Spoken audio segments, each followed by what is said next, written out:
بسم اللہ الرحمن الرحیم۔ السلام علیکم ناظرین و حاضرین، آج کی ہماری ویڈیو بہت اہم ہے، خاص طور پر شادی شدہ افراد کے لیے کہ مرد اپنی بیویوں سے زنا کریں گے۔ آئیے ذرا سماعت فرمائیے۔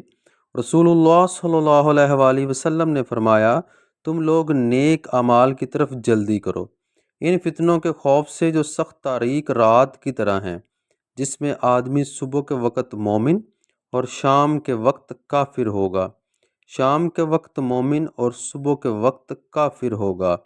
سرکار دو عالم محبوب رب کائنات حضرت محمد مصطفیٰ صلی اللہ علیہ وآلہ وسلم نے قرب قیامت کی نشانیاں بیان کرتے ہوئے ایک ایسی عجیب اور حیرت انگیز بڑی نشانی بتائی ہے کہ جو ہم سب کے لیے لمحہ فکریہ ہے۔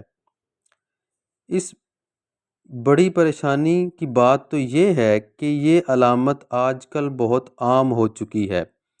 حدیث پاک میں ہے، جسے امام طبرانی نے روایت کیا ہے کہ رسول اللہ صلی اللہ علیہ وآلہ وسلم نے فرمایا، لوگوں پر ایک ایسا زمانہ آئے گا جب میاں بیوی آپس میں زنا کریں گے۔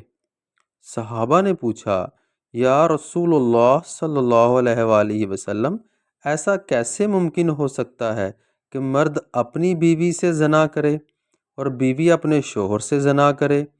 نبی کریم صلی اللہ علیہ وآلہ وسلم نے فرمایا، قیامت کے نزدیک مرد اپنی بیوی کو طلاق دے گا اور پھر اس بات کو زمانے کے ڈر سے چھپا لے گا، جس وجہ سے میاں بیوی کی قربت زنا میں مبتلا ہو جائے گی۔ ناظرین گرامی، دو باتوں کی وجہ سے میاں بیوی آپس میں زنا کرتے ہیں۔ پہلا تو یہی ہے کہ جب مرد اور عورتیں چھوٹی چھوٹی باتوں پر جھگڑا کریں گے، مرد جذباتی ہو کر اپنی بیوی سے کہے گا کہ میں نے تم کو طلاق دے دی، اور بیوی بھی کہے گی کہ میں آپ سے طلاق لیتی ہوں، میرا آپ کے ساتھ گزارا نہیں ہے۔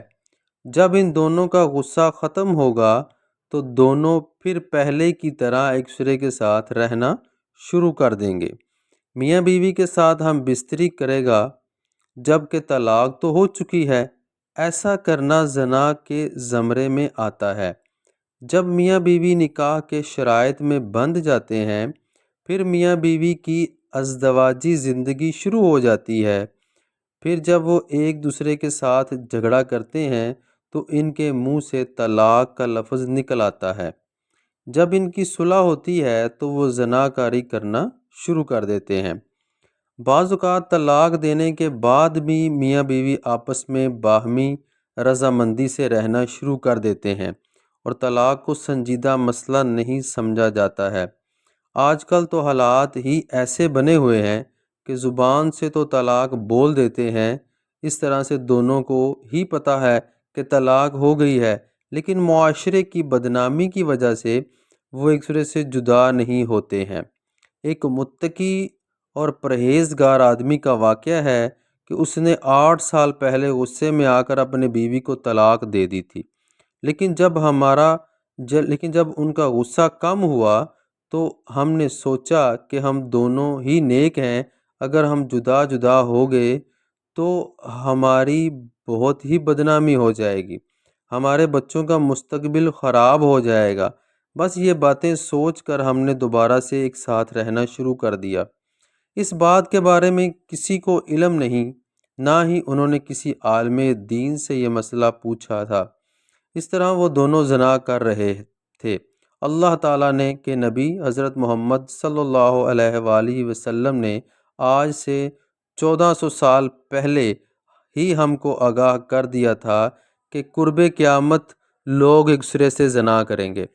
اور دوسری بڑی وجہ جس سے نکاح نہیں رہتا وہ ہے کفریہ کلمات، یعنی میاں یا بیوی میں سے اگر کوئی ایک کفریہ کلمات بول کر کافر ہو جائے تو بھی ان کا نکاح نہیں رہتا، جس کے بعد ان کی ہم بستری زناکاری اور بدکاری میں بدل جاتی ہے۔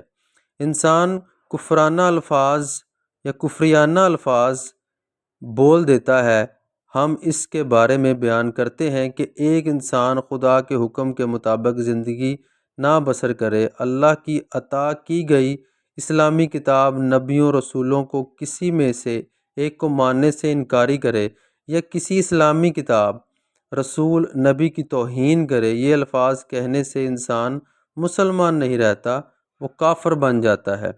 اس حالت میں اگر وہ اپنی بیوی کے پاس جاتا ہے تو وہ زنا کر رہا ہوتا ہے۔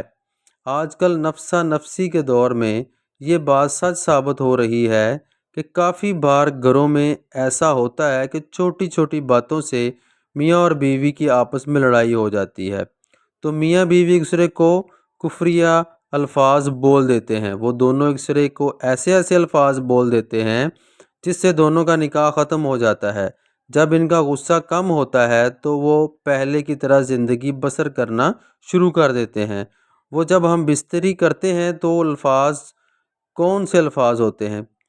کفریہ الفاظ ایسے الفاظ ہوتے ہیں، کسی بات سے انکار ہو یا پھر اعتراض ہو، یا حکم خداوندی کو تبدیل کر کے بیان کیے جائے، یا پھر دین اسلام کا مذاق اڑایا جائے، کسی نبی یا رسول کی توہین کی جائے۔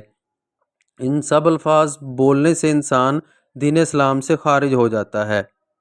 جب میاں یا بیوی نے کہا کہ تم نماز پڑھ لو، ان میں سے کسی نے بھی کہہ دیا کہ میں نے نماز نہیں پڑھنی، یا پھر میں نماز پڑھوں یا نہ پڑھوں، تم کون ہوتے ہو مجھے یہ الفاظ کہنے والے؟ یا پھر ان میں سے کوئی بھی یہ الفاظ بول دے کہ میں نماز ادا کروں تو کافر ہو جاؤں، یہ سب کفریہ الفاظ ہیں۔ یہ الفاظ بولنے سے نکاح ٹوٹ جاتا ہے۔ یہاں ایک دو وہ جملے بھی دیکھنے کو ملتے ہیں جو ہم اکثر عورتوں کی زبان سے سنتے ہیں۔ جب عورتوں پر مشکل وقت آتا ہے تو وہ آگے سے کہتی ہیں، خدا نے ہمارے ساتھ کون سا اچھا سلوک کیا ہے، نعوذ باللہ۔ یہ وہ الفاظ ہیں جب انسان کو کوئی پریشانی آتی ہے تو وہ یہ الفاظ بول دیتے ہیں۔ یہ الفاظ انسان کو حالت کفریہ کی طرف لے جاتے ہیں۔ جو بھی انسان یہ الفاظ بولتا ہے وہ دائرہ اسلام سے خارج ہو جاتا ہے۔ کافی گھروں میں ایسا ہوتا ہے کہ جب میاں بیوی کے درمیان کوئی جھگڑا ہوتا ہے تو بیوی غصے سے بول دیتی ہے کہ میں نے تمہارے ساتھ نہیں رہنا، مجھے چھوڑ دو۔ اس وقت شوہر بھی غصے میں ہوتا ہے اور وہ کہتا ہے کہ جاؤ، میں نے تم کو چھوڑ دیا۔ یہاں ہم کچھ باتوں کو دیکھتے ہیں کہ طلاق کا موڈ تھا، بیوی نے طلاق کا مطالبہ کیا، یا پھر خاندان کے لیے طلاق کا مطالبہ بھی نہیں تھا، بیوی نے طلاق نہیں مانگی اور نہ بیوی کی طلاق لینے کی نیت تھی۔ اس طرح شوہر کی بھی طلاق دینے کی نیت نہیں تھی، تو اس طرح طلاق نہیں ہوگی۔ واللہ عالم۔ اللہ تعالی ہمیں دین اسلام کو سیکھنے کی اور علماء کرام سے مشورہ کرنے کی توفیق عطا فرمائے۔ جزاک اللہ خیرہ۔